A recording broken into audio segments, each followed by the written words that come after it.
Usually we've been starting with a little bit of meditation, and been doing it in different ways. And I've said from the beginning, I keep saying this point, I think it's true, is that this text, I think the whole text is a kind of meditation. That's a good way to relate to it. So I thought what we could do today actually is just sort of do a little bit of a contemplation of a point from that we covered in last class, because we start with refuge and bodhicitta, and I hope this helps also in recognizing that I think every verse from this text, can be a topic of meditation, and that you can accord it. You can actually, one of the benefits, if you studied the Lamrim, the stages of the path to enlightenment,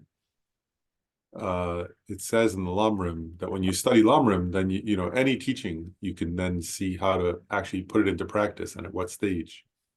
So from a Lamrim perspective, if you look at this text, there are many ways to integrate it into the path. But anyway, so for this first meditation, we'll start with, there was a point that was made by Maitreya that there are the first, we know the Four Noble Truths, right? The first of the Four Noble Truths is the truth of suffering.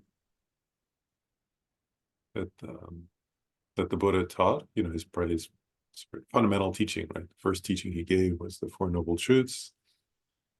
And the first noble or Arya truth was the truth of suffering. And there are four aspects to the truth of suffering.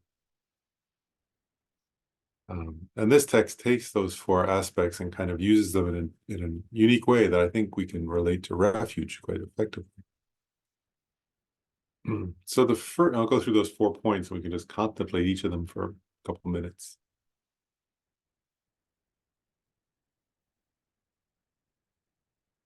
So I'll do them in the order presented. So the first is that ordinarily we look within samsara, right? So within our own experience of samsaric suffering, first point is for purity. So we project purity where there is none. Right? We project a kind of, as if something will be a pure source of happiness, a pure source of well-being, when that's impossible.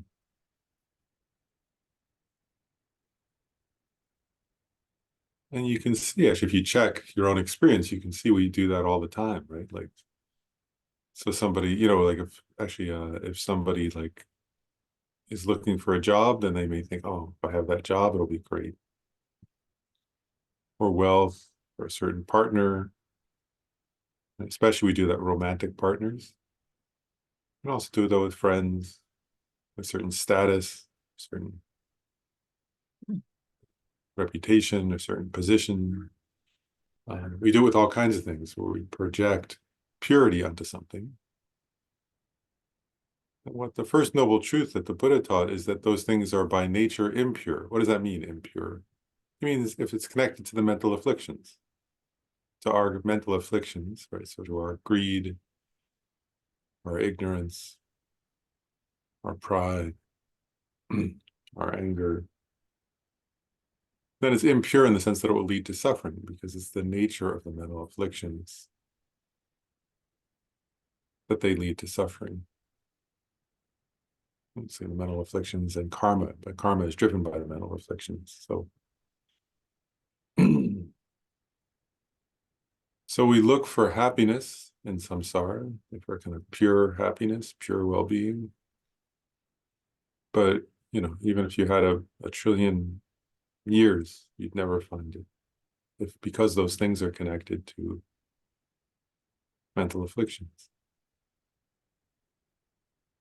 And so then what Maitreya points out is genuine purity. Right? There is a refuge of genuine purity, and it's the Dharmakaya, the mind of the Buddha. How is that pure? First of all, it realizes the primordial purity of the nature of the mind. So the Buddha's mind realizes the ultimate nature of its own mind, which is primordially pure, as this text puts it. And then also the Buddha's mind is pure or purified of all the temporary adventitious mental afflictions. So it's a pure source of well-being and happiness that you can achieve. So you contemplate that and you start to think, wow, like I've been looking for pure well-being, pure happiness in samsara, where I would never find it. Let me turn my energy towards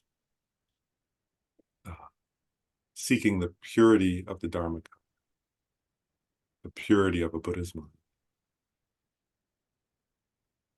And I can get there, right? Partly by realizing, partly by generating compassion, and partly by realizing the ultimate nature of my own mind.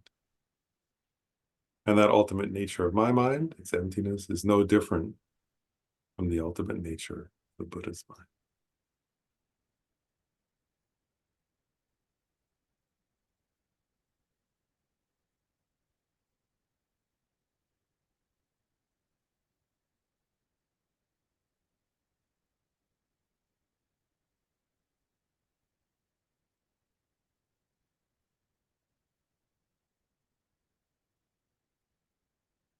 And then within samsara, we grasp at a self, an intrinsically existent or independent self.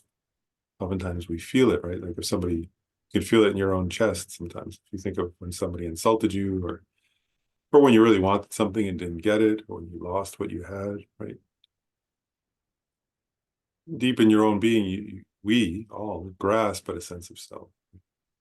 If somebody threatens us, right, that sense of self arises very viscerally,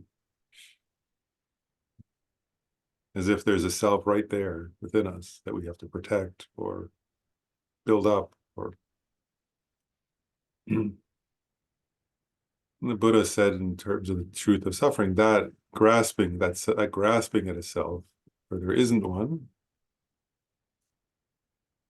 is the deep cause of samsara's suffering. It's from that grasping at a self that we give rise then to desire for things, for that self to own or to protect that self, hatred for that which we think threatens the self, and so on.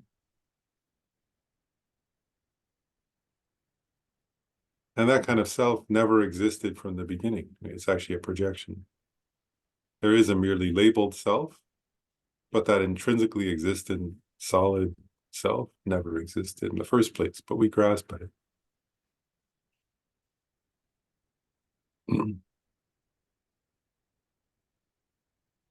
So now we try to turn away, right? We recognize that's the source of suffering. It's in the nature of suffering. And Maitreya points out the Dharmakaya of the Buddha realizes the ultimate nature of the self, which is its emptiness. So in that sense, he says, like, the Dharmakaya is like a reliable self in the sense that it realizes selflessness.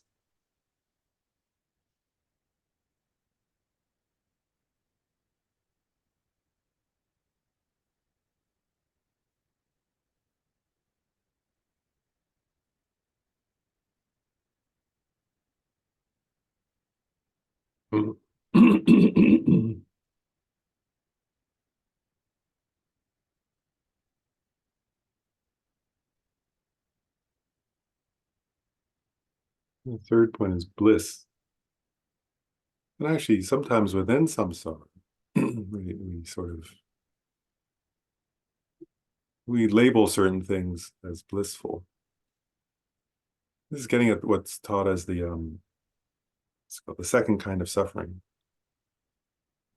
Like actually, we can see this easily if you think of like extreme examples. So like someone who's addicted to, say, heroin, labels the experience of taking heroin as blissful.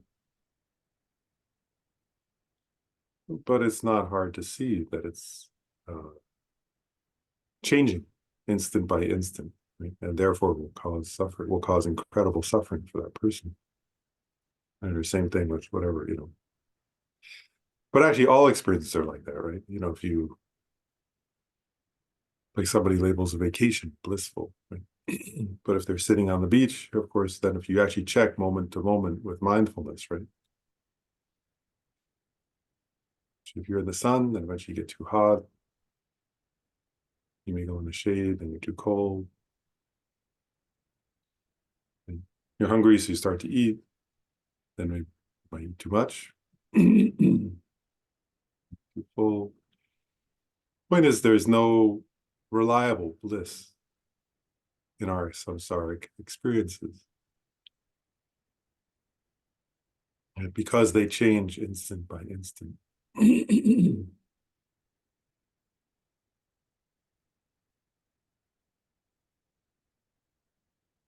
Maitreya says the actual bliss that's reliable is the bliss of the Dharmakaya, like the bliss of enlightenment,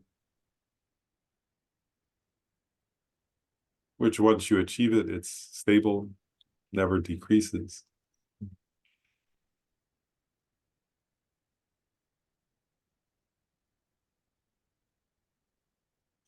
So kind of refuge is turning towards my own future achievement of that kind of bliss, saying I put my energy towards becoming that kind of a blissful being.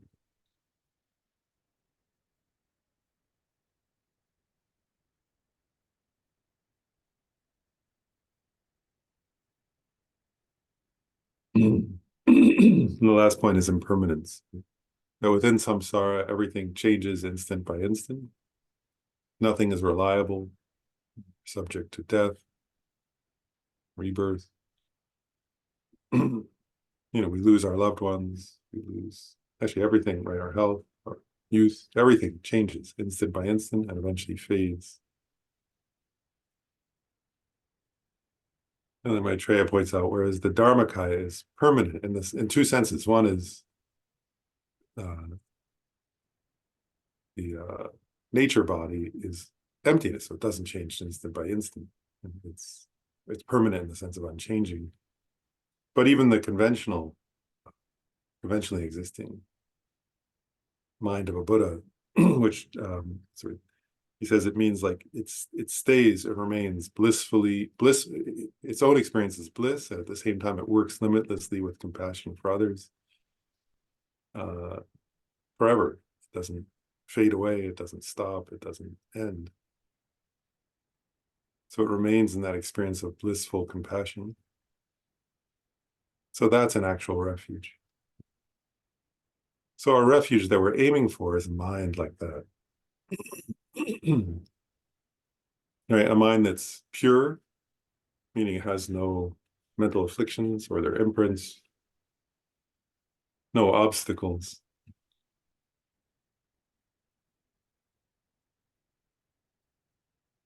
A mind that understands the ultimate nature of the self. This is our refuge, right? That doesn't grasp at an illusory self, but knows the ultimate nature of the self.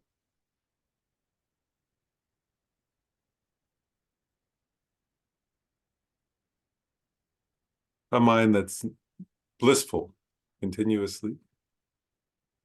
This is our refuge we're aiming for, the resultant refuge, our own achievement of that. And that remains permanent,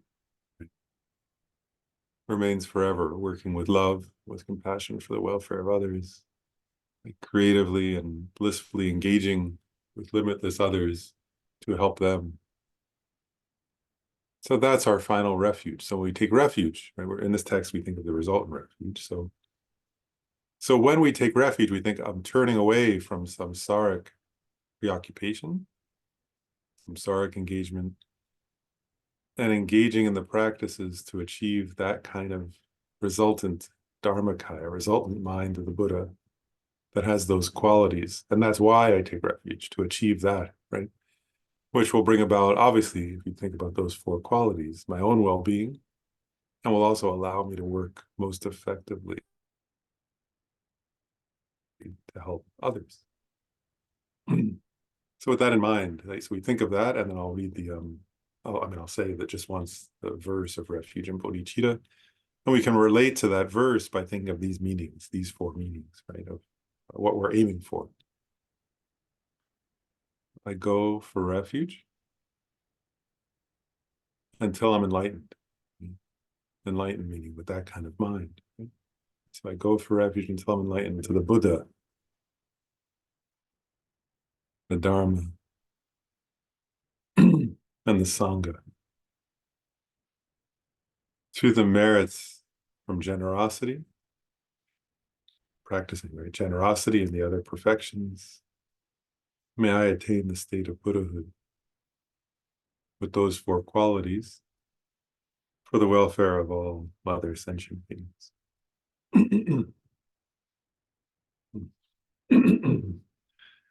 And so that's just, that's one way of starting to relate to the text, right? So even when anytime you take refuge, right, you can think of those four qualities that Maitreya taught you. There are many other lists of qualities, but that's why we study them, actually, is to know what you're aiming for, right? Because it's, in this practice, it's again resultant refuge. So we're aiming to achieve, to become that Buddha with those. And Buddha in this text, has three kayas, right? Or sometimes there's four, but there's an emphasis on the mind, right? So the Dharmakaya, because our Buddha nature is the ultimate nature of our mind, and then we're trying to achieve the Dharmakaya, the mind of a Buddha. If we achieve the mind of a Buddha, you'll also have the body of and so on. But anyway, that was just our. So we do that. We're engaging with this text now, with the motivation like that, to achieve those four qualities of the Dharmakaya. So to achieve enlightenment for the welfare of ourselves and others. And then just a reminder, we're going through this list of 10 10 presentations. It starts on page 6. We're up to page 8 now, but so this text is, we're up to the section of the text on Buddha nature, right? Or Tathagata Garbha, Buddha essence, or Buddha, the womb of a Buddha, the seed of a Buddha that already exists within us. After this, we'll get to a bunch of metaphors or similes for Buddha nature. But now we're covering these 10 presentations, 10 things that help us understand our Buddha nature. And the Buddha nature, your Buddha nature, of course, is the nature of your own mind. So when it says it's trying to help you understand your Buddha nature, it also means this text is trying to help us understand the nature of our own minds. And so of the 10 qualities or 10 aspects, we're up to number 6, which is at the bottom of page 8 if you have the text, which is manifestation. I like that translation. So that's how this translator translates manifestation. And a few of these sections are fairly brief, so we'll just go through them quickly. But it says here, by way of different manifestations of suchness. So suchness is another term, right? Suchness means things as they are, right? The nature of suchness is means like things as they are. So like the suchness of a phenomenon, which means its ultimate nature. So it's a what's the word? A synonym for emptiness. The emptiness of phenomena is its suchness, its actual nature. So by way of the different manifestations of suchness in ordinary beings, Aryas, and perfect Buddhas, the perceiver of suchness taught the essence of the conquerors to sentient beings. I'll read the other verse too. It's 2 verses. Ordinary beings are mistaken in seeing the truth. Those who see the truth oppose this mistaken view. The minds of Tathagatas see things as they really are, free from error and elaboration. So one point, there are a number of points here in just these 2 verses. One is, so the Buddha is saying, it's interesting, right? He says,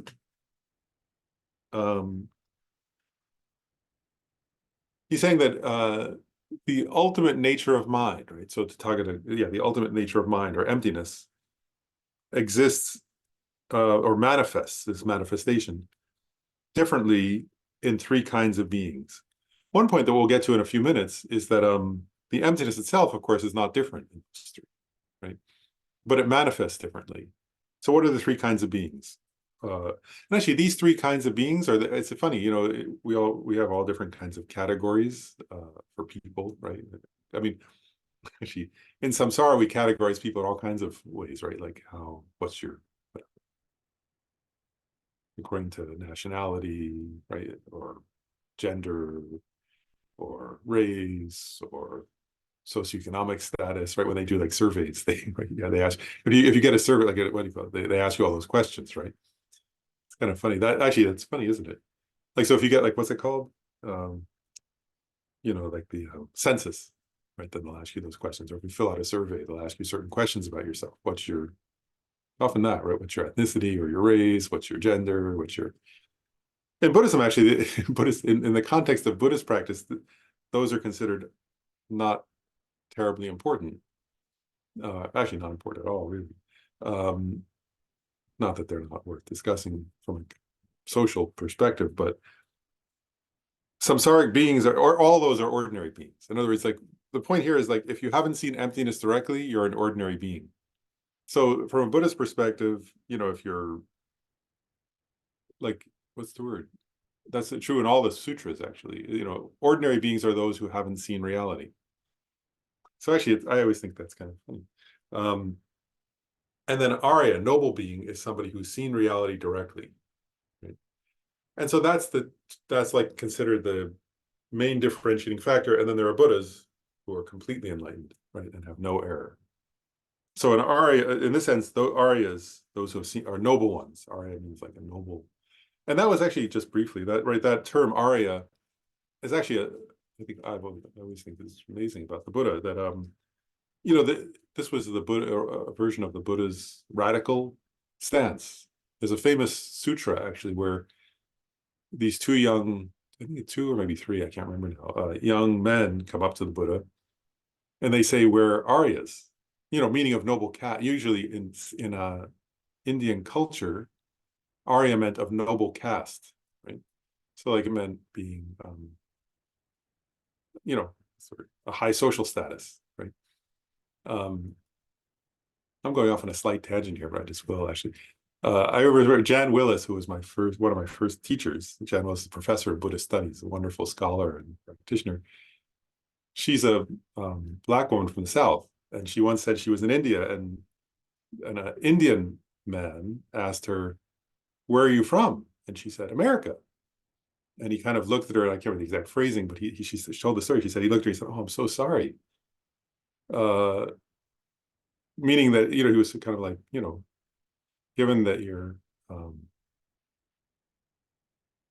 Black, you're treated so like you're low in the caste system there. And she said, Jan Willis, Professor Willis said, she suddenly realized that he knew more about American culture than she did, or he saw it more clearly than she did at the time. She was a young woman. That she was pointing out that we have caste system here too. So it's not based on various things, right? Socioeconomic status, race, gender, all kinds of prejudices. But anyway, so when these young men came to the Buddha and said, we're of high caste, he said, he started questioning them. And he made a point eventually, which was, I don't consider being of a high social status to mean Arya. In what sense is that noble? What's the nobility of that? And then he eventually said, a noble person is somebody who knows the nature of themselves, actually, who knows the nature of their own mind. And the young men eventually decided to pursue wisdom, right, to understand the nature of their own minds. And that became then a primary Buddhist doctrine, right, is that, that's another category of person, right, somebody who's seen the nature of reality. And so these are the three categories that matter from a Buddhist perspective. Are you an ordinary person, a noble person, meaning somebody who's seen the nature of reality directly, or a fully enlightened person? And any other categories are fine, but not from a Buddhist perspective aren't terribly important. So this is saying that Buddha nature exists in all three of those categories, right? So it exists in ordinary people. I'll just say, I remember once I've said this before, there's a text, a confession text that goes in Buddhism, I think it's in the Sutra of Golden Light. I think it's in that text. There's a chapter on confession. And again, you're confessing in the text, like, bad deeds, like killed or stolen or whatever, harmed other people. And then it says, because of arrogance or because of hanging out with non-Aryas. I always think that's funny. Because I spent too much time with non-Aryas, I did bad things, So you can ask yourself, how much of the time have you spent in your life with people who are Aryas, who are noble, in the sense that they've seen reality directly? How much of your time do you spend with people who haven't seen reality directly? And that the point is that if you can spend time with somebody who's seen reality directly, they're a good influence on you, because they understand how things work, and how things exist. But so anyway, Buddha nature exists equally in ordinary beings, which includes, and we're in the same category then as ants, by the way, right? Ordinary beings include ants, caterpillars, butterflies, snakes, and us. Those are all ordinary beings, right? Then Aryas are those who have seen it, reality directly, and then there are perfect Buddhas. So first point here is, by way of different, it manifests. And actually, I'll share another. I always thought this was funny. In Tibetan Buddhism, they say that oftentimes we talk about like tulkus. Like, oh, this person is the tulku of somebody. You've probably heard that term, right? Like, so the Dalai Lama is a tulku. Lama Zopa Rinpoche was a tulku. Many like Rinpoches are tulkus, right? It means they're emanations. And usually the word tulku is Nirmanakaya. It's Tibetan for Nirmanakaya. So it means like an emanation of Buddha, really, is what it's supposed to mean. In Tibetan culture, it can mean bodhisattva or something like that also. But what is it? Oh, Garchen Rinpoche. This was it's getting at this verse. That's why I'm mentioning it. I like the Garchen Rinpoche said, actually, in a way, everybody's a manifest. This is what this verse is saying. Tulku can mean manifestation. Like, so there's a manifestation of the Dharmakaya. And he says, funny point, he said, everybody's a manifestation of something, of course. In other words, everybody has Buddha nature, and someone like the Dalai Lama, emanates from Buddha nature out of compassion, right? Emanates a body to benefit others. Other beings are manifestations coming from hatred or from ignorance or from greed or from pride. That we're all, when it says here manifestation, it's kind of a funny point in a way, right? Buddha nature manifests in different ways, right? So our bodies are manifestations of our Buddha nature, but they're manifested from ignorance and mental afflictions, is part of the point here. They all have the same ground. The ground is emptiness, the ultimate clarity, the ultimate clear nature of mind. But then different beings manifest in different ways. So ordinary beings manifest due to karma and mental afflictions. Arya Bodhisattvas manifest due to prayers and love. And then Buddhas manifest due to their enlightened intent, due to compassion also, but a kind of enlightened intent of compassion. So each manifests differently, but we all equally have Buddha nature. And then where it says, so ordinary beings are mistaken, that means actually, I've often found this quite disturbing. It says ordinary beings are mistaken in seeing the truth. So, and one commentary just says, ordinary beings can't yet see through illusion. So what that's actually saying is that if you're an ordinary being, we've never yet seen reality as it is. We always see something, we see conventional truths, but the Tibetan, the Buddhist, actually, Sanskrit and Buddhist, say conventional truths conceal. Some translators say a truth for a concealer or concealing truth. It means that a conventional truths always conceal something deeper, which is the ultimate nature of that phenomenon. So the conventional truths that we've seen are always concealing something deeper. We've never seen the final reality of anything, actually. So that's what it means to be an ordinary being. So our nature is still Buddha nature, right? The ultimate nature of our mind is still emptiness, but we're always mistaken to some extent. Then those who see the truth oppose this mistaken view. So they have seen the ultimate truth. And they've removed some of the stains or some of the mental afflictions, but not all of them yet, if they're Aryas. So that means they're on one of the 10 bhumis, right? From the first bhumi up to the 10th bhumi, the bodhisattvas. And then the minds of the Tathagatas, right? The Buddhas, those Tathagatas, like the thus gone one, right? That one's gone thus, or, they've gone to thusness, actually, you could say, which means they've gone to reality. So they're completely without error. They see things as they are, free from any dualistic elaborations. So they only see things through direct perception. And they're, as it says, free from error or elaboration. They see things completely as they are. So those are the three ways we all, and the point here is two things. One is we all equally, whether you're an enlightened being or an ordinary being, you still have, you have this ultimate nature of mind, this emptiness of your mind. and it is a different kind of manifestation. So that's all, that's 6 point. The 7th point further elaborates on that. So I'll just continue. So this, and that's called state here, the state, or sometimes phase or divisions. And so it's just further elaborating what was just said. So it says, by nature indivisible, divided only by different states. So this was actually, for those who've been in the earlier class, this was one of those like paradoxes of Buddha nature. That's not really a paradox, but it's hard to understand, right? So by nature indivisible means by nature, right? The primordially pure lack of inherent existence of the ultimate nature of mind is indivisible, right? In other words, you can't divide that. It's a mere emptiness. And yet it says indivisible, divided only by different states, right? So it's indivisible, but it's being divided. That could seem like a paradox, can't it? Right? If you look at the sentence, by nature indivisible, divided only by different states, right? I'll keep reading and then I'll explain more. It says impure, then impure and pure, and totally pure are respectively indicated by the ultimate nature of the mind of sentient beings, bodhisattvas, and tathagatas. The basic element included within the 6 topics, meaning the 6 just covered, right, or up to the 7th now. So the 6 topics of nature and so forth is indicated by way of 3 names imputed on the 3 states. So that makes it clear, but maybe not if you haven't studied it a lot, so I'll explain. What it's getting at here is this, is what is the ultimate nature of mind, right? And we say it's, there are many points made in this text, or many synonyms, right? They say it's primordially pure, right?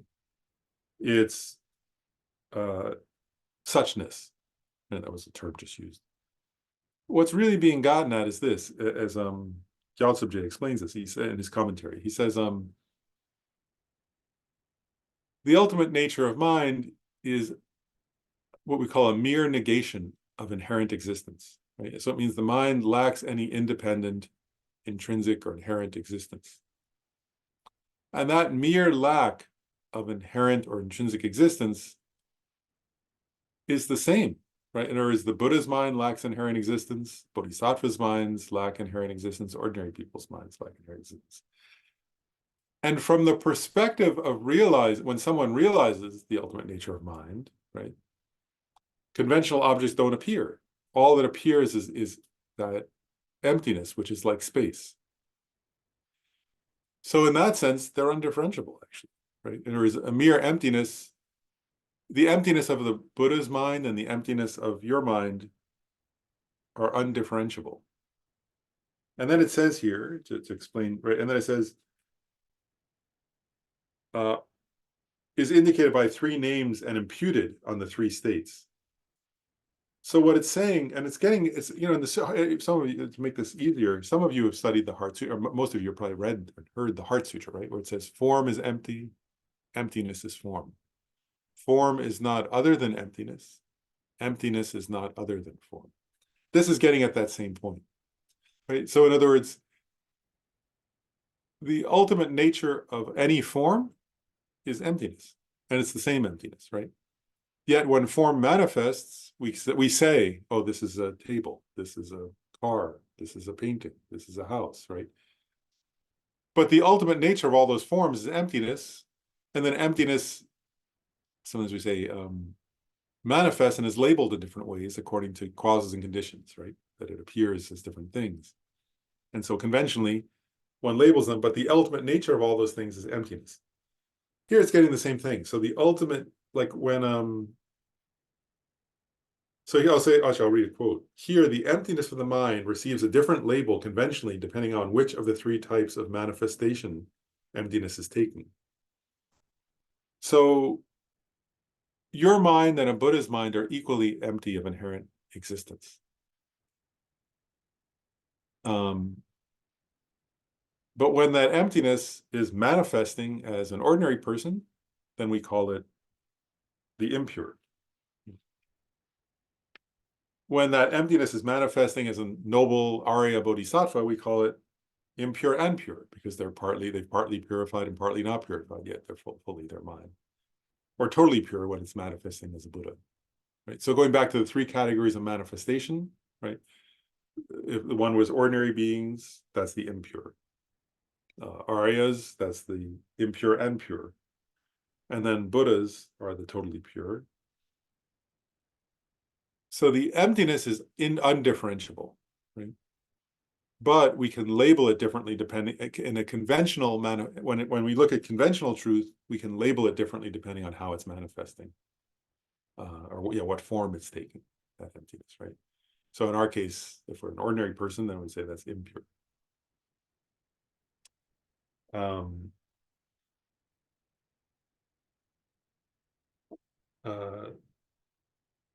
Yeah, so it's imputed on the three different states, right? So merely imputed is implying it's an imputation, but actually that's what's partly what's gotten at when we say, actually, just one more point there, right? That whole point of form is empty, emptiness is form. Actually, try it in your own experience for a moment, right? So if you say, when you start to, if you think of yourself, I have not seen emptiness directly, so I'm an impure, ordinary being, right? So my Buddha nature is manifesting as impure. Right? Check your own feeling. I can see it myself. Even I'm explaining it. I've been studying this text quite a lot, right? And when I say that, when I say impure, ordinary being, immediately a feeling comes up as if there's something intrinsically true about that, as if that's who I am. And then I have to stop and say, wait a second, that's an imputation. It's a valid conventional imputation, but it's not the ultimate nature of who I am. Right? The ultimate nature of who I am is primordially pure. So when I say, even as I say I'm impure, I'm actually imputing, right? It's a term, right?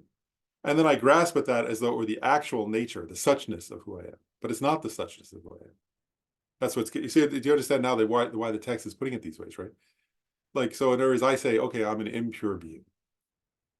And actually I can't help it, right? Because I'm an ordinary being who's mistaken, right? I feel as though there's actually some, what's the word, intrinsic impurity in my being, right? Whereas actually it's just due to cause and conditions, that's the correct label at this moment. Right?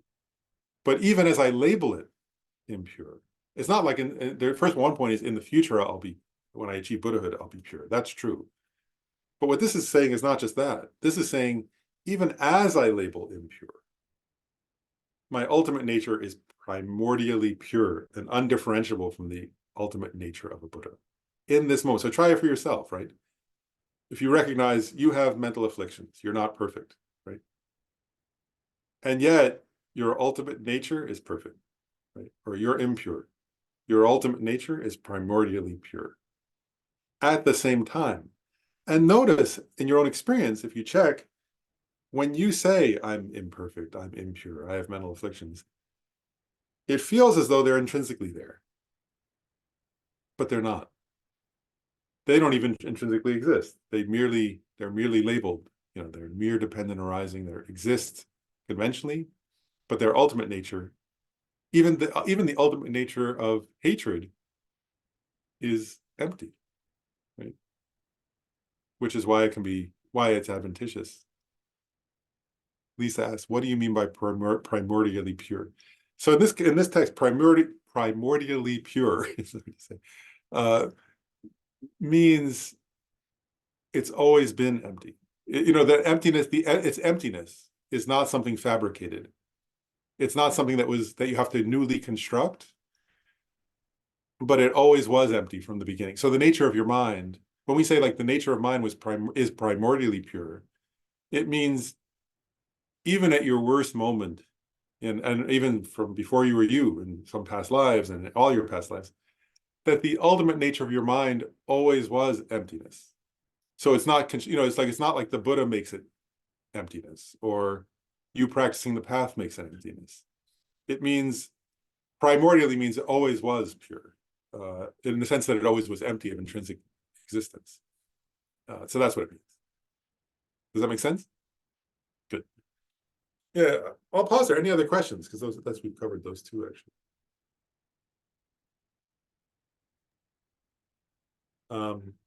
So that was state, right? And then the next one is all pervasiveness. Which again is these three kind of go together, and then there's the number 9 is quite long. We won't cover the whole part, we'll cover parts of it, but I'll cover all pervasiveness too here, which is further elaborating on what we were just saying. I'll pause before getting to all pervasive. John, you have a comment or a question? Go ahead. Yeah, you use the word paradox, and I think that's a perfect term, for at least with regard to what I'm grappling with. Because on the one hand, Gyaltsab J emphasizes again and again, as you continue in his commentary, that his maybe principal beef with, the non-Buddhist is that there cannot be a permanent functional thing. And he stresses that again and again. So I think in the context of these verses, when we're saying on the one hand that, thusness is undifferentiable, but at the same time, we have these 3 classes of beings whereby, as you put it, that thusness manifests in 3 different ways. So that sounds like this permanent thing is in fact functioning. And I think that, my sense is that this whole doctrine of the 2 truths was maybe that was the principal impetus behind creating that or explaining it that way, is that paradox of something that is permanent is in fact appearing to function. So you raise an interesting point, which actually we're about to cover all pervasiveness, but which is the 8th, but then the 9th point actually directly addresses what you're getting at, where it uses this whole point about space. It goes into this metaphor of space and the other elements, and it uses them. Space is the metaphor for emptiness, and then the other elements are metaphors for other parts of our experience. But and what it gets at there is that it actually gets at an interesting point, which this text kind of does in a subtle way, and I think a thought-provoking way, which is, it sort of says, it's actually kind of interesting, isn't it? Like, we'll get into it more. I don't want to go too far into it because we're going to get into it in like 5 minutes probably after we get, but in that section. But it's interesting. Like, I mean, the language is tricky, but I'll say it this way. I'm gonna use a more kind of they're using a different image, but I'll use an image of my own for a moment, which is, so the planets, we know, right? The planets go around the sun, spin and go around the sun, and it's an interesting point, isn't it? Like, they couldn't do that without space. If they didn't exist in space, they couldn't go around the sun because they couldn't move, right? If they were in space. So in one sense, we could say, well, space allows for that to happen, or space causes that to happen. And yet space is not the cause of that in the functional sense, right? Like, in other words, space doesn't cause a planet to spin. It doesn't cause a planet to move. That's other fact, right? It's gravitational pull and previous, sort of other forces, right? The momentum from, so there are other forces. I guess my point is there are other forces, and the various gravitational pulls are the functional causes of that, but they couldn't happen without space. So from one linguistic sense, you could say space causes that, but space isn't literally the functional cause. It's a necessary condition or necessary state for that to happen. And that's part of the metaphor they get to, is that when we say emptiness causes something, we don't mean in a functional sense, actually, because emptiness can't functionally cause anything. But it's like the space that allows for something to happen. That's the metaphor that's gotten at in number 9. But we'll elaborate more on that in a minute. But I think it's a great question to keep contemplating for all of us. Yeah. But number 9 gets at it, I think, a deeper way than some of these that particular question. Yeah, to me, it just, the 2 truths, I think it's easy to understand at first glance, but the deeper you get into it, it's just very, very slippery. So And I think your point's a good one. It's like the thusness provides the medium wherein things happen, like space does that. So, Yeah, that's the metaphor here. But yeah, you're right. I mean, that's what they say actually, is that the two truths are the, many texts say that actually, isn't it? That to be able to understand the harmony of the two truths is the difficult point. well, I think Gyaltsab Je called it the most difficult point in all of Buddhist teachings. Yeah. So, He does. Yeah, that's right. Yeah, and he's not alone in saying it that way. I think he follows his teacher, Tsongkhapa. Same thing in different words. yeah. Thank you. Okay. Well then, so this eighth point though of all pervasiveness says, establishing to be a single nature but pervading every state. It says, just as space with its non-conceptual nature pervades all, in the same way the nature of the mind, the undefiled realm, pervades all phenomena. The ultimate nature of the mind's general character pervades faults, qualities, and final qualities, just as space pervades forms in their lesser, intermediate, and supreme aspects. And so, again, this is trying to get at, this is raising, different points to try to help us reflect. Why is it, like, why does Gyaltsab Je, I'm sorry, why does, well, Gyaltsab Je does it in his commentary, but why does Maitreya, actually, first of all, it's in the sutras too. So the Buddha taught this, and now Maitreya explains it, and then Gyaltsab Je explains that. But what they're getting, I said early on, right, that we said, Maitreya said at the beginning of this text that he called the text that covers 7 Vajra topics, right? And one of the Vajra topics is Tathagatagarbha, Buddha nature, Buddha essence. And Gyaltsab Je made the point that it's like a Vajra in the sense that it's like a diamond in the sense that it's hard to break, it's hard to penetrate. That's the word he used. And so he's giving many different ways of approaching it, of understanding it, of contemplating it, in order to help us gain a deeper understanding of Buddha nature, or Tathagatagarbha here. So here he's just making another point, which is, so he starts using this metaphor of space, right? So he says, one point he makes is space is non-conceptual, right? Which it is, right? Space by its nature doesn't, space doesn't conceptualize. And it pervades all, it pervades everywhere. And then he says, in the same way, the nature of mind, meaning its emptiness, the undefiled realm, right? So that means that which can never, and going back to the question Lisa raised, right? Undefiled or primordially pure, similar point, that the emptiness of the mind can never be stained. Even a being in hell has, their Buddha nature is primordially pure in the sense of it's an emptiness. It pervades all phenomena. And then it says here, so the ultimate nature pervades the mind's general character. It pervades faults, which are ordinary beings, qualities, which are the aryas, and final qualities. So it's getting these same three categories. And then it uses another metaphor here. It says, just as space pervades forms in their lesser, intermediate, and supreme aspects. And there, Asanga in his commentary, I think quotes a sutra, I believe, but he makes I think it's from a sutra, but he makes a point. He says, he uses an image. He says, which is what this text is getting at. So he says, think about for a moment the space inside of a clay bowl.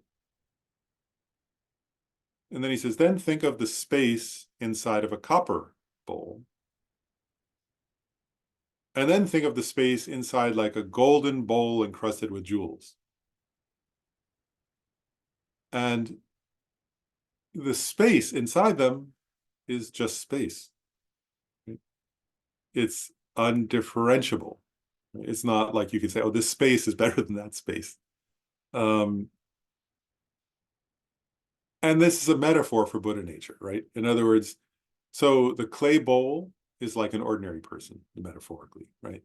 The copper bowl is like the Arya Bodhisattva, and the golden jewel-encrusted bowl is like the Buddha. And the space, the space inside any of them is, what's the word? The same or undifferentiable, right? It's just space. And so that's the metaphor behind here, that the Buddha nature, which is the ultimate nature or the empty nature of mind, is undifferentiable, whether you're an ordinary person or a bodhisattva or a Buddha, just like the space inside those three types of bowls. So that's a contemplation, right? And so going back though, so if you're the if I'm the clay bowl, so to speak, right? What it's getting at as well. So there's something, and actually, I think there's an implication here too, which is it's kind of funny, isn't it? I mean, if you're reasonable and you think about it, like I don't know, if you see like a king or a queen drinking from like a goblet that's whatever you say belonged to some famous previous king or queen and is very precious and is worth millions of dollars or something like that. I think Jody just took a sip. The sip is the same as Jody's sip. I don't think your cup is gold encrusted, I assume. No, it doesn't look like it. It looks like more like clay or something. No, mine too. The function is the same, right? In other words, whether it's gold encrusted or whether it's clay, it works the same because of the empty space. And so what that's getting at, I think, implicitly here is that, we often identify with other qualities in ourselves. I've said this before in this text. We sort of overemphasize the outer appearance, right? And what this is saying is the most important thing, think about it for a moment. The most important thing about a cup is that it's empty, so it has empty space in it so you can drink. No, don't just have you drink too. Good.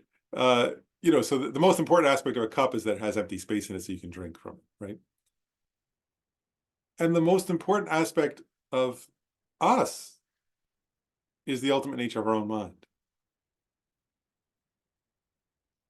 Because it's what allows you to transform, to become a Buddha. And it's what allows you to benefit all beings. I think sometime beginning time before when no, so that's right. No, primordially means always. Yeah, so there's not a beginning point in Buddhism. Right? Where we say beginningless time. We often say that, right? Or beginningless rebirths, beginningless time. So yeah, according to Buddhism, there's no beginning. They sometimes, actually, Lama Zopa used to say, samsara has no beginning, but it has an end. And that was his point, right? That primordial means it had no beginning, but it does have an end. The end is when you achieve enlightenment, of course. But so yeah, there's no beginning to samsara. It's okay. So you get this idea. All pervasiveness means that. It means it pervades all beings. And also, one other point I just want to make about this all pervasiveness and the clay is, I was just working with this yesterday, actually, for myself, is, when there's someone, another point that you can use this contemplation for is if there's someone or some situation you find difficult, right? Like that it's quite useful to remember, that like, seriously, right? That they also have Buddha nature, to put it simply, right? In other words, that their nature, the nature of their mind is also emptiness, right? That whatever difficulties are arising are mere adventitious appearances due to causes and conditions, right? That are actually not under their control or your control, right? That's what happens, isn't it? Is all kinds of conditions and causes arise and things happen. And those things can only happen because, going back to what John said, all those things can only happen because things are empty of intrinsic nature. So because our minds are empty of intrinsic nature, we can give rise to arrogance and ignorance and hatred and all that. And we can also give rise to enlightenment. So for yourself, if you start to feel like you're intrinsically stuck in samsara, right, then you meditate on the nature of your own mind and recognize that's not true. Your nature of your mind already is like space, indivisible from the mind of the ultimate nature of the mind of a Buddha, is your Tathagata Garbha. But the same applies to somebody else, right? So if a person or an animal or some other being is harming you, then you can meditate, the ultimate nature of their mind is also primordially pure, and that can help us let go of judgments, anger, resentments, whatever. then comes a long section here, which is the 9 of the 10, which is called immutability.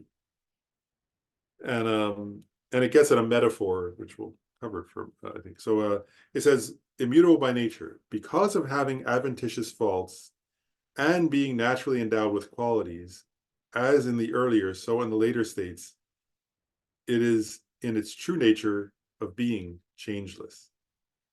So you could ask, right, like in this one, again, it seems like, right, it says, it has adventitious faults, and it's naturally endowed with qualities, and it's changeless.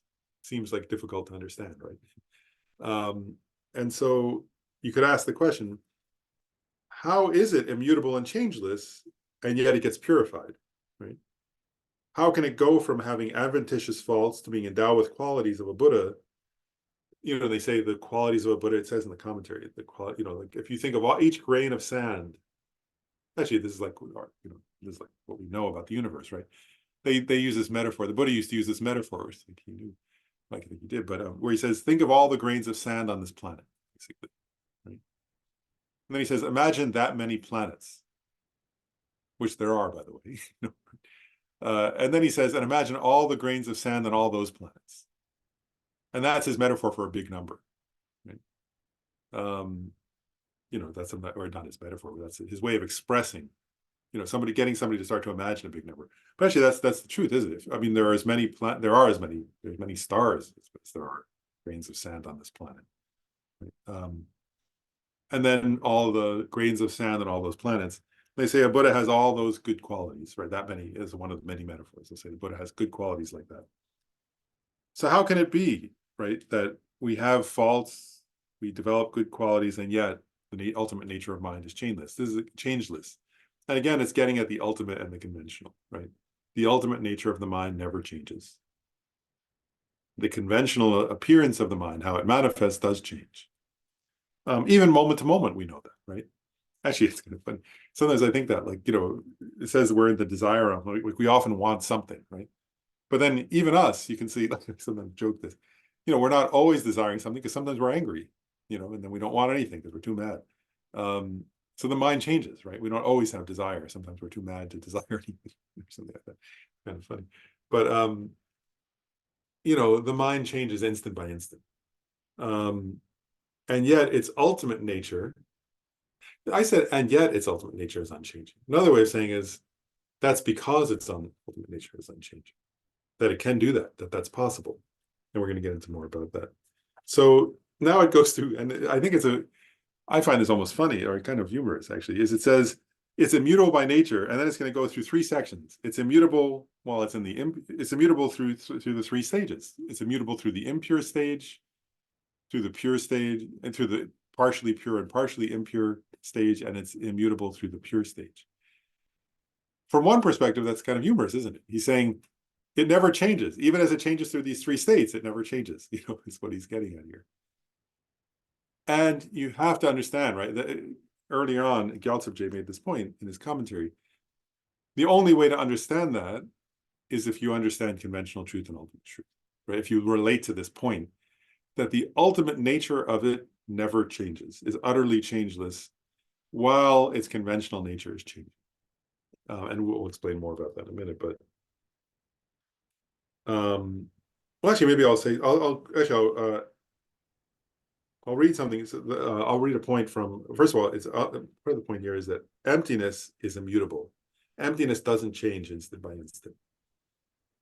And then I'll read a quote from my teacher, Gyume Khyentse Rinpoche, when he was teaching this text. He said, the mind is not the mind ultimate's nature. Right? The mind, and I'm elaborating here, the mind is a conventional truth or a concealing truth that conceals that deeper nature, which is the ultimate nature of mind. Mind can develop. Mind changes. But mind's ultimate nature itself is a suchness, an emptiness, right? It is luminous and completely pure at all times. So it's completely pure. That ultimate nature of mind is completely pure at the time of the basis, at the time of the path, and at the time of the result. The ultimate nature of mind was never stained and does not undergo purification. But the mind was stained and does undergo purification. Right? So mind is a conventional truth, right? And mind does get purified. The ultimate nature of mind wasn't stained, and therefore it never changes and doesn't go through purification. So he was making the point that it's conventional truth and ultimate truth. And as John pointed out, that's difficult to understand, right? And it's probably worth pausing here to think about that, right? Because the difficult point, His Holiness Dalai Lama says this actually. The difficult point is not refuting intrinsic existence. That's actually fairly easy, right? If you look at your own mind, right? First of all, the mind seems like it exists. If you look at anything, truth is, whenever you look at it, but if you look at your own mind, it feels to us, it appears to us as if it exists inherently. My mind. My mind's sad, my mind's happy, my mind's tired, whatever. Right? It appears as though it's intrinsically existent. Existent meaning existent from its own side. It has some existence right there from its own side. But then this is quite easy, right? If you say, well, okay, that intrinsically existent mind that exists right now, does it exist in the past? In other words, is that mind your past mind, like your mind of yesterday? And it's easy to say, absolutely not, right? No, I mean, mind of yesterday is gone, right? Can't find that, it's past. Right? Then you can say, well, is that intrinsically existent mind the mind of the future, tomorrow's mind? Easy to say that hasn't arisen yet. There's no way that could be what's intrinsically existent. It's tomorrow. It's not here now. How could I? That's not intrinsically existent. I could be dead by tomorrow. So I don't know anything about that. So then you would say, and then sometimes actually in America, sometimes say, well, the present. We say the present moment. Sometimes we say, oh, Buddhism says the present moment is intrinsically existent. But actually, what Buddhism would say, okay, the present moment. So today, that means today's mind. So is it the mind of an hour ago? Or an hour from now? Well, those don't exist any more than tomorrow's and yesterday's. How about a second ago's? Or a second from now's? Well, those, if the mind of a month from now doesn't exist intrinsically, then the mind of a minute from now can't exist any more intrinsically than the mind of a month from now. If the mind of a year ago doesn't exist intrinsically, then the mind of 2 seconds ago can't exist intrinsically. And even if you take a second, right, sign, whatever we talk, Buddhists talk of different number, but what is it, milliseconds, or Buddhists break them down into smaller, very small parts. Second is not the shortest possible unit of time, is it? So is the intrinsically existent mind in the first part of the second, the middle part of the second, or the last part of the second? And so if you search all of those, then you start to realize, well, you can't find a basis for an intrinsically existent mind, right? And actually, if you would start to recognize it's impossible for there to exist an intrinsically existent mind, because it would have to exist in time, right? Mind is an experience in time. If there's an intrinsically existent mind, it has to exist temporally. And yet if you search moments of time, it's impossible, actually, for there to be an intrinsically existent moment, consciousness, mind. And as John pointed, the difficult part to recognize is, but that's not negating that mind exists. Mind does exist. Right? How does it exist? Merely labeled on a continuum. Right? So you say, oh, well, so you could say based on like last year and 20 years ago and 20 years from now and 5 minutes ago. That's my mind. I was sad, then I was happy, I thought about this. My mind exists. How does it exist? It exists as a topic of conversation. It exists as something I'm labeling, right? But its ultimate nature is that it's empty of actually existing in the way it appears to me. as though it were intrinsically existent. And part of the point here that's getting at about why, like in other words, and emptiness is not a functional thing, right? In other words, the mind is functional, right? One moment of mind arises in dependence upon the previous moment. So in that sense, one moment of mind functions to give rise to the next moment.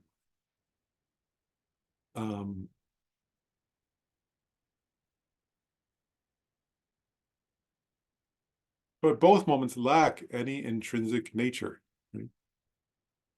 And actually, if they had some intrinsic nature, they couldn't give rise to it. That's for another implication here. So because they lack some kind of intrinsic nature, they can function in giving rise to something else. That's functional. It means it could serve as a cause of something else. But even when you say cause, right? One moment of mind is the cause of another. If you do an ultimate analysis, you see, and actually this is what Chandrakirti says, when speaking of conventional reality, don't do ultimate analysis. Because if you start doing ultimate analysis, you won't find anything. So we can say, so if we want to do conventional reality, we say, of course, I was like, something sad, something how I lost somebody, and then I felt sad. And that's valid conventionally, right? Whereas I can say that, right? A few weeks ago, I got news that, got news a friend died, and then I felt sad. And that's true, conventionally, right? And one was the cause of the other, right? But then you have to stop and say, well, wait a second. Like, how could one moment cause another, right? I've done this before, right? Same thing. When you do an ultimate analysis, then you say, well, when the cause existed, the result didn't exist yet. So how was it a cause? It wasn't a cause when it existed because it was just a phenomenon, right? Hearing news, let's say. How could that when I heard news, that wasn't a cause, it was a result of somebody making a phone call. Then later, when I felt sad, I looked back and said, oh, that was the cause. But that didn't exist anymore. By the time I was labeling a cause, it no longer existed, right? It was past. It didn't exist in the present.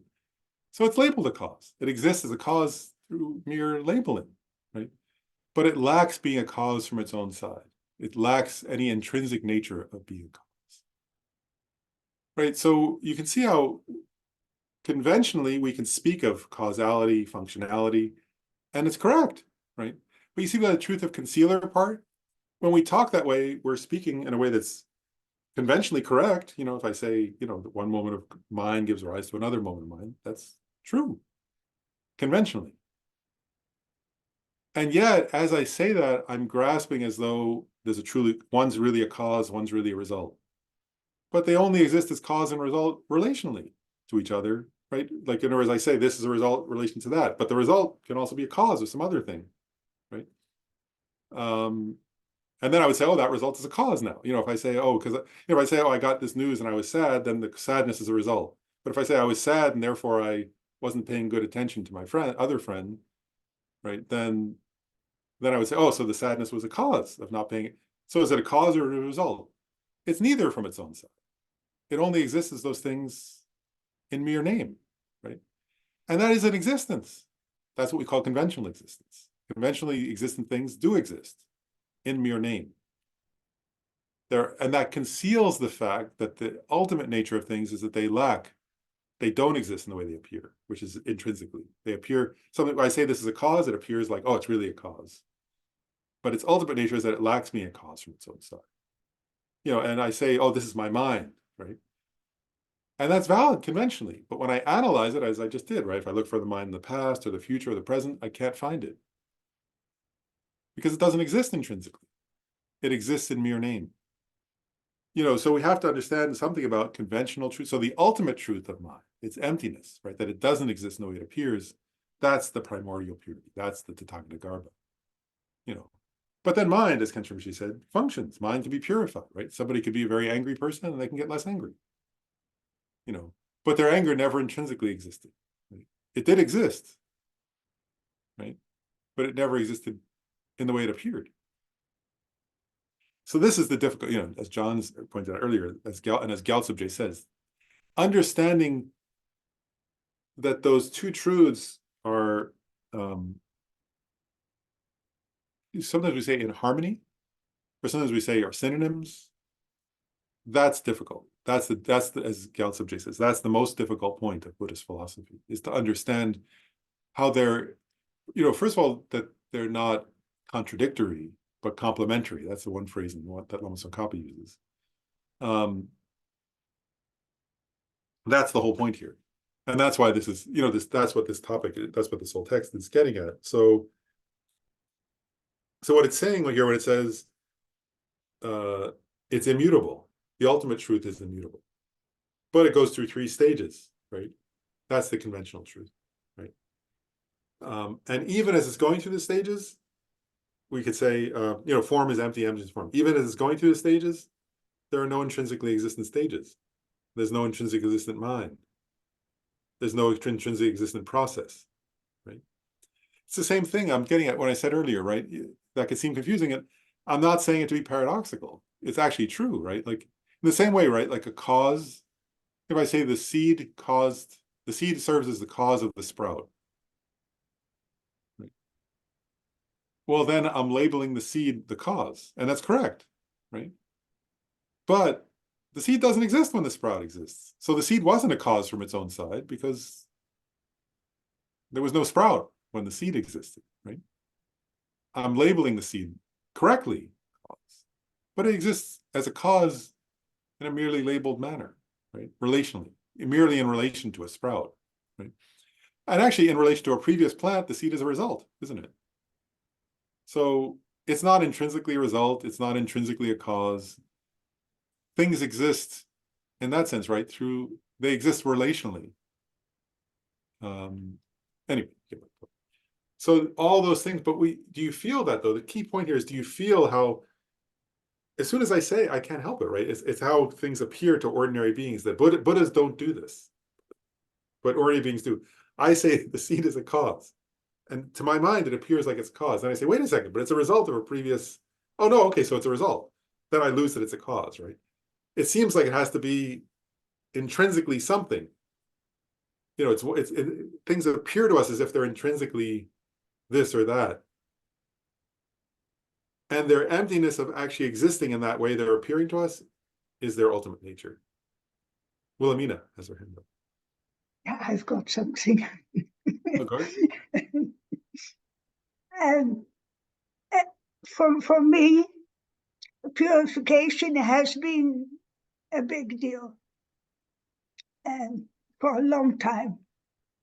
So I have been able to identify it, and I've gone through to the therapy and to know what it is. And now I'm going through to the physical release, and it's getting summarized by every night. And then I get to see, and I can make conclusions. I think I might have taken on a lot of stuff in able to get here. And so when I finally come to a conclusion, oh, I don't have to worry about it, I have done this one, then it's gone. And now this body is full of energy, or full of trying to make sense of it. And slowly I'm getting out of it. Now, how do you interpret that?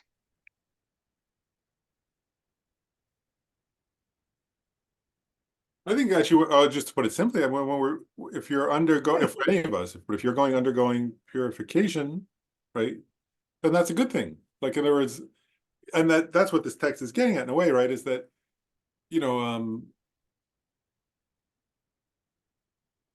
because we have Buddha nature, or Tathagata Garbha, Buddha essence, then we can undergo purification conventionally, right? On that conventional level, and we have to actually do that. You know, and at the same time, there's our ultimate nature is already pure, right? Uh-huh. But because our ultimate nature is already pure, we have to go through that conventional process, Yeah. conventional level of purifying, right? Which is why, and that's why it's so important here. I think actually, well, let me what you said, if I relate it back to the section we're up to and just make a point related to what you said, which is that's why it's so important. Even as he says, he starts off by saying it's immutable, it's always pure.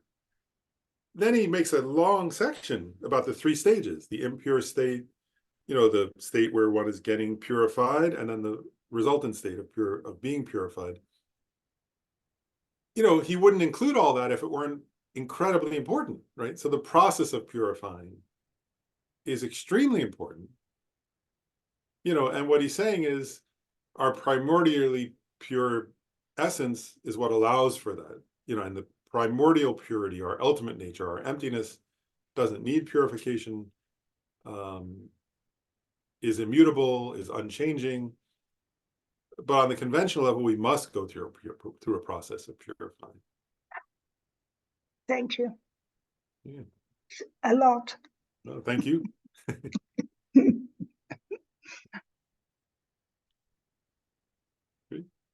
Well, and I'll, so then he says, immutable during the impure state, right? Unchanged by karma and affliction, creator and aggregate. So he says, just as all pervading space is subtle and therefore untainted by faults, in the same way, this state in all sentient beings is not altered by karma and afflictions.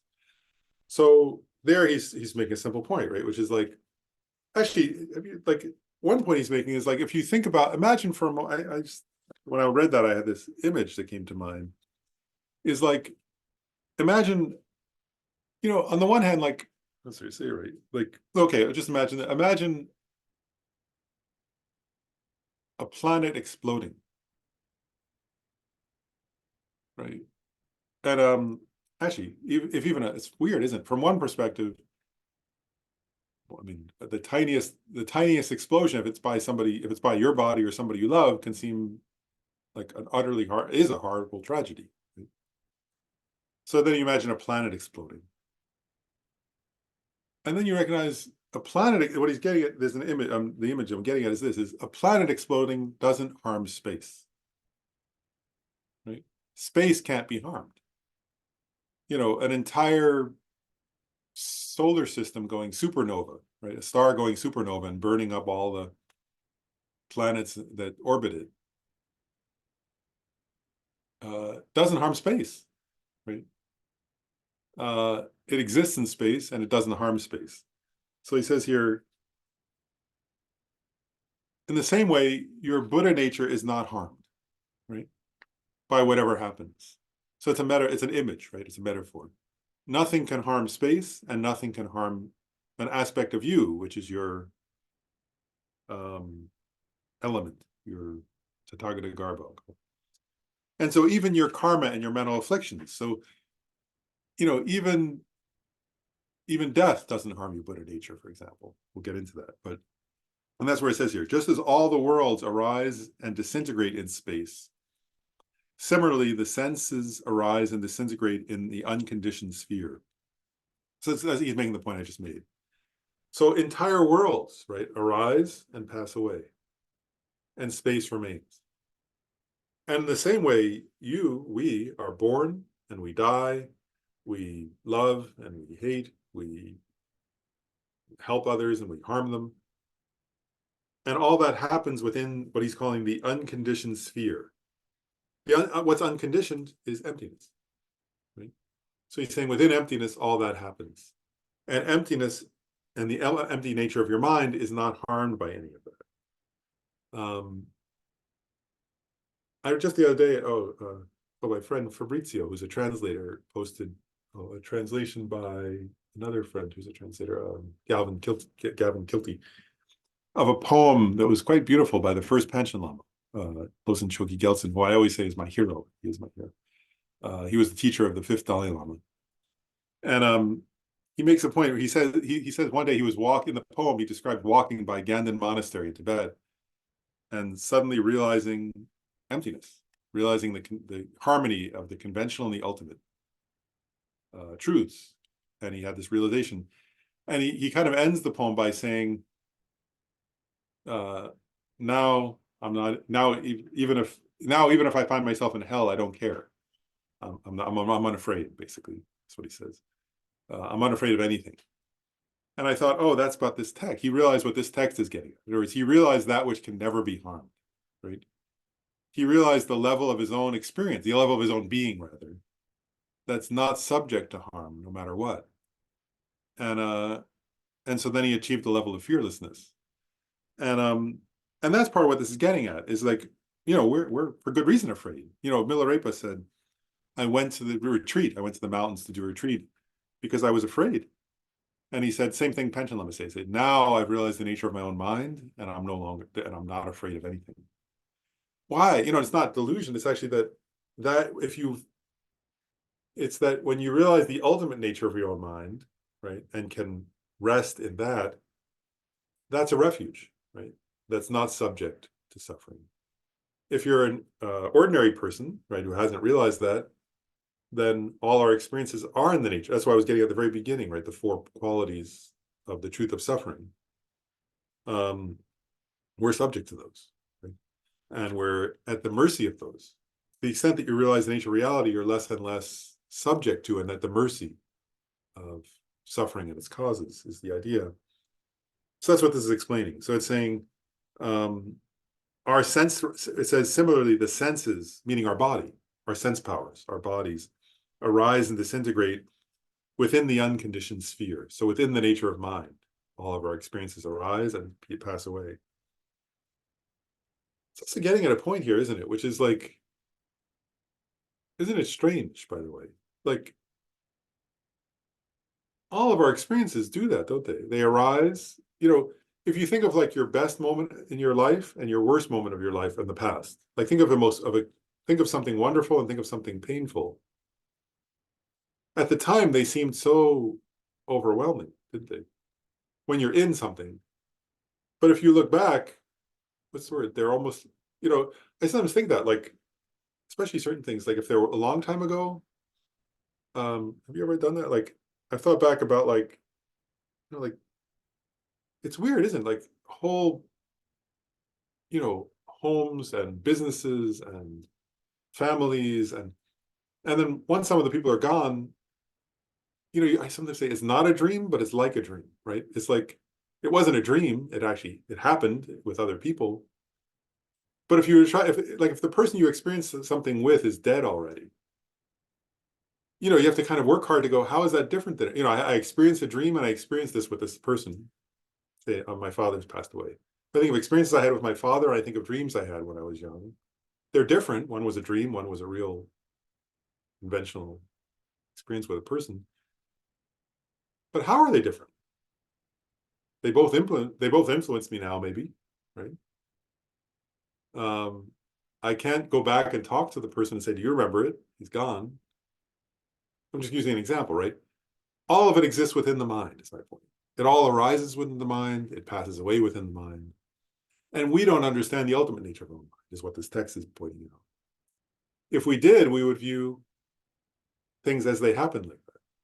That's part of what a gift I remember of, we're almost out of time, but maybe I'll stop there. I'll just tell it's brief. It's easy to recognize that about past things, isn't it? But I'll just share personal, like it's based on this text actually, but I remember sometimes being with Gyume Khyentse Rinpoche, but he's in California now, he's my teacher.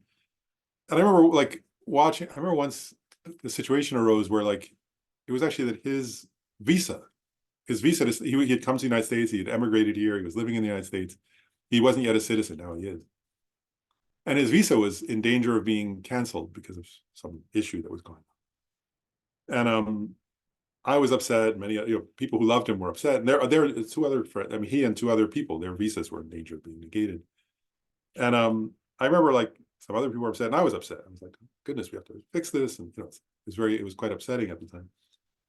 And then I remember talking to him about it, and he started laughing. And I was like, oh, he's laughing the way I would laugh if, like,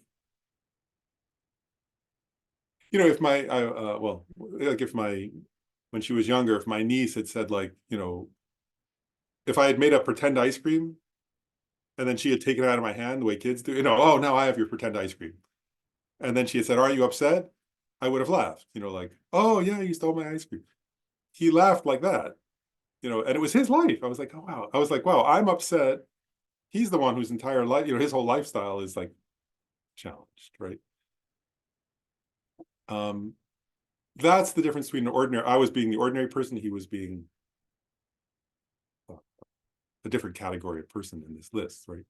I remember I had the same experience once with Rebbe Rinpoche. I took him, he had cancer, and I took him to the oncologist for chemotherapy, and they forgot the appointment. They hadn't written it down or something. We made an appointment and they lost it.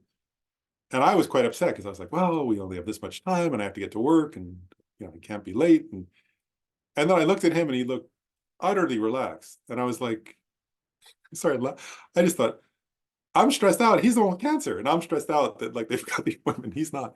I looked at him and I thought, he looks like more relaxed than I've ever been in my life, sitting in the oncologist's office. Like, I was like, wow, he's sitting here waiting for chemotherapy. They forgot him. And I've never felt as relaxed as he looks once in my entire life, was what I realized. And that was that was the best teaching I ever got from him. One of the best 2 or 3 teachings I ever got from Rebbe Rinpoche was just the way he sat there, and that I noticed it. And my point is, you know, this text is getting at ordinary people, noble people, and Buddhas, right? And I'm concluding the talk today with that, because they're not getting at something metaphorical or something. Like, I mean, it's a metaphor, but what they're getting at is, like,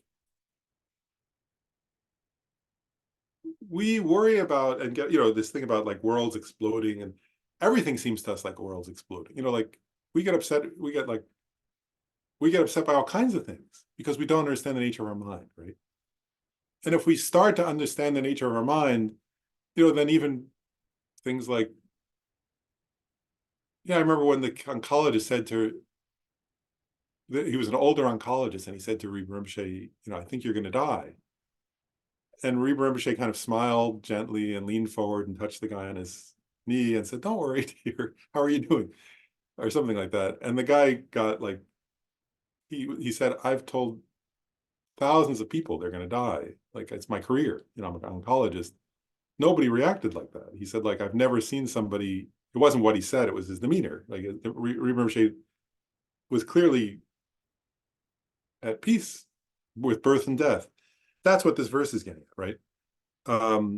Planets arise, planets are destroyed, and they're saying your body arises and is destroyed. And if we're an ordinary person, we're supposed to be afraid of that. That's normal. But if you're a noble person who's realized the nature of your mind, the unconditioned sphere, then you become free of such fear, right? Because it's not an intellectual exercise at that point. You understand that the body arises within and passes away within your Tathagata Garbha, right? And so that's why we're studying this text, actually, is to get to our actual, you know, I started with refuge. But what we're trying to get to is an actual refuge, right? Which is an experience that's beyond, that's free from birth and death. That's what the Panchen Lama got to. It's what Tenzin Rinpoche, Rebbe Rinpoche experience. So when we say ordinary person, Arya, and then Buddha, what we're trying to actually do is realize the nature of our mind, and therefore actually give ourselves freedom. Right now, we're stuck, actually. You know, like, you know, because the truth is, I have a good friend who has cancer right now, and we talk oftentimes, and he'll say, you know, I've studied these teachings, but I didn't realize it. And so that a certain amount of fear, you can't help it, it arises, right? And I'm just using him as a contrast. You know, he's a wonderful practitioner, but he says, I wish I had gotten to the point of having already realized the nature of it. He says, I take a refuge in it and it helps me, but I haven't realized it so that fearlessness is not visceral yet. It becomes visceral the more you realize it. Right? So, and that's what Arya Bodhisattvas have, like a different level of refuge. So what we want to do, actually, that's why we're studying this, is to realize that nature of mind, right? And become free, and then eventually achieve that kind of unchanging bliss that was described earlier. So anyway, we're out of time, but we'll pick up with this point about the, this whole metaphor of the immutable next time, and go through the different stages, and it's a metaphor of space and so on, mentioning. But we'll have to get into it next time. And I just realized yesterday that I didn't send out a schedule, so I will send Gabe and Lisa and Ryan a schedule from March and April really soon, and they'll post it, so it'll be up very soon. Sorry, I was slow doing that, but we should do the dedication. The supreme jewel bodhicitta, where it has not arisen, may it arise and grow. Where it hasn't risen, may it not decrease, but increase more and more. In this snowy mountain paradise, you, the source of good and happiness, all powerful Chenrezig Tenzin Gyatso, please remain until samsara ends.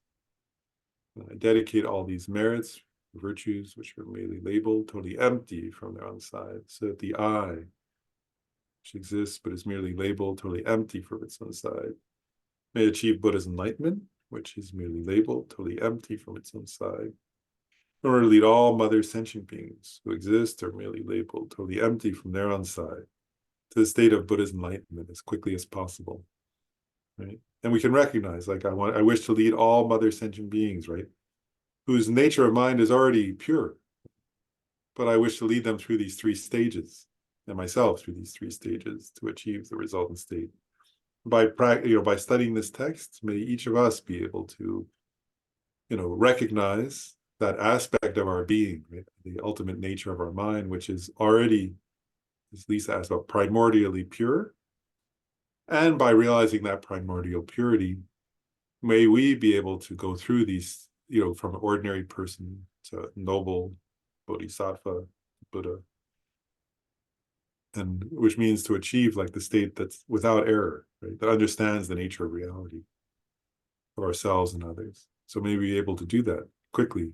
May that be the result of studying this text. May we be able to actually do the practice of realizing the ultimate nature of our mind in order to help others realize the nature of their minds, and thereby gain freedom from being subject and at the mercy of mental afflictions and the sufferings they cause. Well, thanks, everybody. And again, sorry the schedule is not, but I'll put it out quite soon. Thank you so much. Thanks. Thank you so much, Lauren. Well, thank you all. Thanks, Lauren. Bye. Bye-bye.